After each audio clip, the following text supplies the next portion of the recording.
Warrior Super Edition Firestar's Quest by Aaron Hunter. Chapter 16. The sound of rustling and faint voices woke Firestar, stretching his jaws in a yawn. He thought it must be time to get up and make sure the dawn patrol had left. When he blinked his eyes open, he saw an unfamiliar cave with its sandy walls and bare scraps in the rock, and the memory of where he was flooded back into his mind.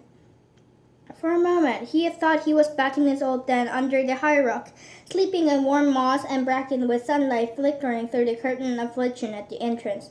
Instead, he was in the deserted cave that once had been part of the Sky Clan camp, with Sandstorm staring at his side.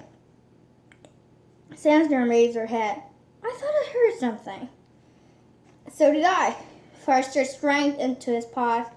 He could still hear the movement from the cliff top, and when he tasted the air, he picked up the strong French set of cat. Raising his tail to warn Sandstorm to stay still and quiet, he padded toward the entrance.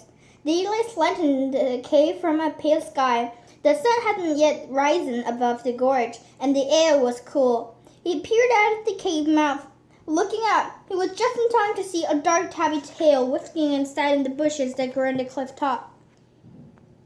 "Is she dead?" the catman nervously. "I think so." Stretching his neck out farther, Forrester took a deep breath to call out, but before he could make a sound, a pebble flew down from the cliff top, skimming past less than a mouth length from his nose, and pepped down into the gorge. More sounds of scrabbling came from above, and hands shook from a meow of laughter. The first voice called out, "Did you find what you were looking in the sky, stupid old furball?" "I'm not surprised you don't have any friends, dog breath," the second voice added. "But I bet you can't catch us." Other stones came from bouncing down the cliff, barely missing Firestar. They heard that sound, two cats scrambling down the bushes with loud, triumphant meow. Furious, he launched himself upward, but by the time he clawed his way over the cliff, he thrust his way through the undergrowth. The two cats were too far away to be worth chasing. He spotted them, a dark tabby with a tortoise shell, racing across the distant twilight place. "Mouser!" he exclaimed. Rustling the bushes behind him announced the arrival of Sandstorm. "What was all that about?" "I know, but if any clanmate of mine spoke to me like that, they will spend the next moon searching the elders for ticks." Sandstorm rubbed her muzzle against his. "Well, they don't know that you Firestar, leader of Thunder Clan," she cuddled him. "For all they know, it might be Rose trying to muscle in on their territory." "I was not so sure." Forrester gazed across the shrubby grassland to the tulip place, where the two cats had now vanished. They thought they were the only one cat there, so they haven't seen this ride. And the insects missed something. They seem to know exactly who are they talking to. "Then maybe there must be other cat around here," Sandstorm meowed. "Maybe the one who left his bones in the cave?" "Maybe." He turned back to the thicket and began to explore more thoroughly. He managed to pick up several different cat scents among the bushes, as well as mice and birds. "No foxes or badgers," Sandstorm commented, coming to face with him around the trunk of hollybush. "At least that's something," Forrester mewed. "Most of the cats and their kitty pet, including fresh ones from our visitors, I like to talk to them. They might know if one cat lived in the cave." "They might," Sandstorm gave a disgusted sniff. "But will they willing to tell us?" Forrester didn't reply. Turning away from Twilight Place, the two cats haunted in the bushes. They climbed down the sturdy trees to the bottom of the gorge. Reaching the river, Forrester spotted more caves on the opposite side, lower than the ones they already explored. "I wonder if Sky Clan used those caves too," he meowed, pointing with his tail. "They might be a big clan if they did," Sandstorm replied. "There is plenty of space in the caves we've already seen." "Still, we better check them out." They climbed the pile of rocks where the river flowed out, and they crossed the first side of the gorge. There were no cat scent in the other caves, and no evidence of claw marks or bones to suggest that the cat had ever been there. "I expect it's because caves get much sun," Sandstorm suggested. "It'll be cold and dark for the most of the day." Forrester thought she must be right. He was thinking thankful to leave the last cave and headed for the river again. A sudden yowl from the top of the gorge froze his paws to the ground. 4 two-legs stood alone against the sky. "This way, quick!" Sandra hissed at him from the shelter of a boulder. Firestar bounded over her and crouched by her side, hoping the two-legs had spotted him. Peering out, he saw that they were the young male. Yowling loudly, they clambered down the side of the gorge and followed the pool. Firestar didn't know whether they was looking for him and Sandra. He could feel her heart racing as it pressed against her side. Then he saw the young two-leg pulling off some of their pelts. With the loudest yowl of all, something leaped from the boulder at the side of the pool and plunged into the water. The 3 friends jumped in after him, then climbed out of the pool, shaking water from their head first and leaping again. "Thanks, Star Clan!" Firestar let a sigh of relief. "They didn't know we were here. They should come to play in the water like the other downstream." Sandstone shrugged. "I keep telling you, two-legs are crazy." They stayed at this side until the young two-legs were tired of their game. Once they had put their pelts back on and began to climb back to the cliff top, the 2 cats ventured out of the shelter of the border. "I wonder if they come down here alive," Sandstone mused. "Sky Clan wouldn't be happy leaving so close to two-legs." "Sure," Firestar agreed. "But at least they make enough noise. The cat will always know when you're coming." He leaped across the rocks to the opposite side of the river, thankful to emerge into sunlight again. "I haven't seen any fish here," he remarked as Sandstone joined him. "I haven't seen any fish below the waterfall," she mused. "But here is mice and voles and birds, maybe a few rabbits. And most of them are top of the cliff." First she mused. "It can't have been an easy life. Maybe that's why they're not here now." Firestar wondered if she was right. He and Sandstone had managed to feed themselves without much trouble, but was that enough for a whole clan? They were climbing back to the warrior's cave when Sandstone halted. "There's another trail here," she announced, angling her ears around the narrow snowy paths that led sliding up the rock. Firestar could just make out the face paw prints in the dust. At least one cat had been that recently. "I didn't notice it before. Do you think we should follow it?" Firestar nodded. "It can't do any harm." The trail lay farther up the gorge and ended a deep cleft of cliff face. Beyond the cleft was a flat rock that jutted out of the gorge. Sandstone glanced back at Firestar, looking puzzled. "It's a dead end. Why didn't they come this way and there's nothing here?" Firestar studied the ledge of the rock and the shallow way of the rift. "A cat who was sleeping here could go plumbing right down the floor of the gorge." "I'm not sure," he replied. "Maybe..." He crouched down and pushed the powerful hind legs and leaped to land with all 4 paws to the flat rock. "Firestar!" Sandstone yelled. "Have you lost your mind?" He didn't reply, but stood upright in the knock, facing to the breeze to ruffle his fur and broaden the mindless sense of stone and water, underground and prey. If you looked at the gorge, you could see the dry valley growing narrower, still at the one upward. Just below was the place where water flowed from the heap of the red rocks, and he followed the river with a gaze until it became lost in the misty distance. The rock beneath his paw was smooth and warm. It went as if boiled in back in the sunlight as this climbed the sunning rocks. "Come over!" he called to Sandstone. "It's wonderful!" Sandstone paused, her tail fleckling. Then she seemed to make her mind up, gathered herself for the leap, then landed neatly beside Firestar. "Do you want its neck broken?" she asked crossly. "Just look!" Firestar swept her tail around. "A cat in water, there's the danger coming from anywhere." As Sandstone scanned the gorge, another look vanished and the friend in the shoulder lay flat again. "You're right," she admitted. In a sudden change of mood, she lay aside and dabbed one paw playfully toward Firestar. "It's great up here. Why don't we rest for a bit?" Firestar sat down beside her at the sun-warmed stove, feeling the heat soak of his fur. Dryly sharing tongue with his mate, he found his mind drifting back to the sunning rocks in the forest.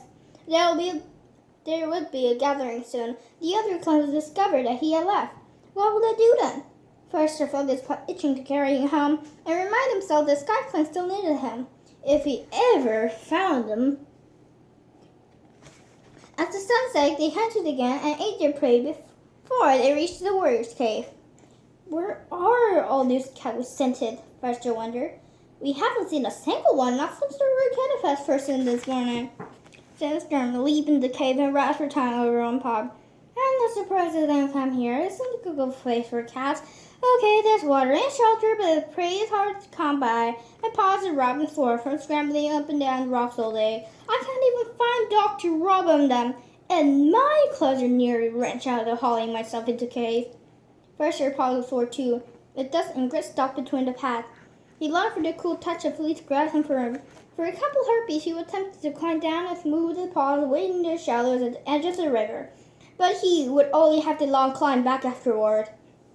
Sky Clan must have had paws made of stone if they lived here. Sandstorm added as she finished clearing one paw and started another.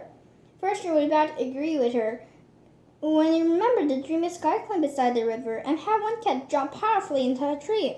That skill would come in useful here too. The leaf and borders in the cave without scraping their paths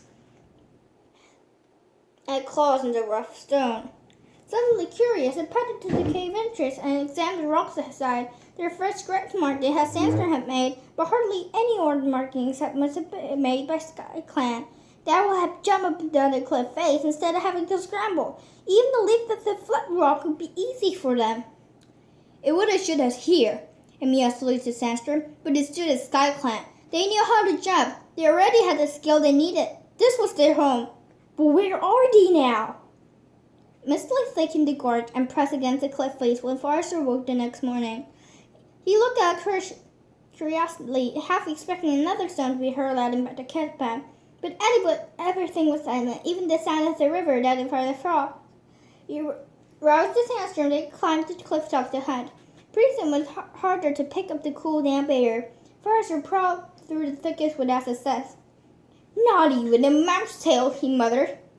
Frustrated, he emerged from the bushes and stared across the open ground toward Twilight Place, wondering what the chance it would be of tracking down a rabbit. Then he heard a flinging of wings. Glancing to one side, he spotted a sparrow pecking the ground underneath a bush.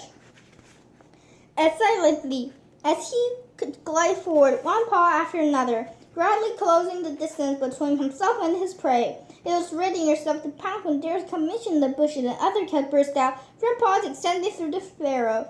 The bird let out a louder alarm call and took off. The newcomer sprang at once and started a leap. Its claws just gazed at the sparrow wings and fluttered safely into the tree. The couple of feathers sprawled down. The cat, dark brown robe, stood panting, gazing at the bird and lashing his tail. Stiff-legged with fury, Forrester stalked up until the two cats were standing nose to nose. That was my prey, Forrester hissed. His frustration spilled over. He was hungry. He and Sandstorm had traveled all this way to find nothing but empty caves. Now this mangy, crow-food-eating Tom has just thrown away his first chance on food that day. Nonsense, the rogue retorted. It was mine. First the letter sort of disgust. I would have cut if you had been crushing through the bushes like that. Had no one ever taught you to hunt? The rogue neck fur bristled and then peeled the lips in a snarl. First urged his back, hissing in anger and flashing a paw with claw intended. For a heartbeat, both cats stood frozen, glaring angrily at each other. First, braced himself to spring, the rogue flattened his ears and a couple of paces back. Letting out a last snarl, he whipped away and stuck down the line of bushes. Oh, Grace! At the sound of Sandstorm's voice, Forrester turned to see her poking her head from behind a bramble bush. We're supposed to be talking to the local cats, not scaring them off. Forrester's fur glowed hot with embarrassment. He glanced up through the robe, only to see the stooky brown shape bounding her way around the edge of the gorge. Sorry, Emil. I suppose I was but hasty, but you should obvious that the sparrow was mine. He gave the chest fur and a few quick lifts to help himself to clear it down. I'm not used to sharing territory. Cats have never heard of the warrior code. Well, you have to get used to it, Hanson emerged from the bush and paddled over to him. You can't expect cats to live by the rules we have at home. I don't suppose they don't even know about Stark Clan. Their words chilled Forrester. She was right. They couldn't expect that Stark Clan had followed them so far. How could he carry out his mission without his warrior sister to protect and guide him? He couldn't even be sure the Sky Clan warrior ancestor walked these skies. He glanced up. wondering. The gray and white leader was watching it, but nothing broke the white blanket of fog. Eventually, they managed to catch a couple of mice and headed back toward the cave. As they were waving away among the bushes, Forrester heard rushing ahead of them and picked the familiar kid scent. He flipped the end of his tail across the instrument for silence that slipped in the shelter of the gorse bush. Before many heartbeats had gone by, two cats came into view, thrusting their way through the bushes from the direction of the cliff edge. One was dark tabby Tom, the other was smaller tortoiseshell. Forrester was certain that they were the same two cats who had taunted him the day before. He thought it to comfort them, but he was too far away to surprise them, and he didn't want to fool of himself. Besides, if he didn't speak to them, they were probably just standing and doing something around. He can't let them go back to the tooling place. What's the matter? Spencer bent everly at his tail. I think you're the cats who threw a stone at me yesterday, Forrester explained. I need to talk to that, but I have to figure out what to say first. He headed for the cave, hoping to settle down and think, but he scrambled down the steep, slippery trail of the entrance full smelled road to meet them. Spencer curled her lip. What's a disgusting leak? She pushed past Forrester and leaped into the cave. When Forrester joined her, she found standing over the body of a mouse. It had obviously been dead for days. White maggots were wiggling to the remains of its fur. The stink of it filled the whole cave. It must have been those killer pats, Forrester snorted. I suppose their idea of Joe leaving Cloven in the cave where cats are living. If I catch them, I show it is no joke, Spencer growled. Better get out of here, Forrester sighed. Dabbing it with the paws, they managed to push the mouse out of the cave and over the rocks until it fell down the cliff. Back in the cave, Sandstone scratched sand over the damp, zinc patch where he had lain. It'll take forever to get rid of the smell, she complained. And it's all over my paws. I have to go down to the river to wash. Forrester patted the cave entrance and took a gulp of clean air. He hadn't expected this sort of welcome. The cats who lived there were rude and interfering. They lived by any kind of code you can't imagine what it was. Rogues aren't in the forest, mused the Sandster. Mostly they keep to themselves and stay away from the clan territories. But there aren't any clans here, Sandstrom pointed out. Back in the forest, most can know about the warrior code, and if they don't want to live by it, they know how to stay away from us. Forrester weighed the mist at the bottom of the gorge. The warrior code was the basis of life in all the clans. Kids drank with him the mother's milk. Out here, no cat knew it, but they had once, as well as many cats in the forest. He wondered if he ever able to awake the memory of the warrior code in its gorgeous place.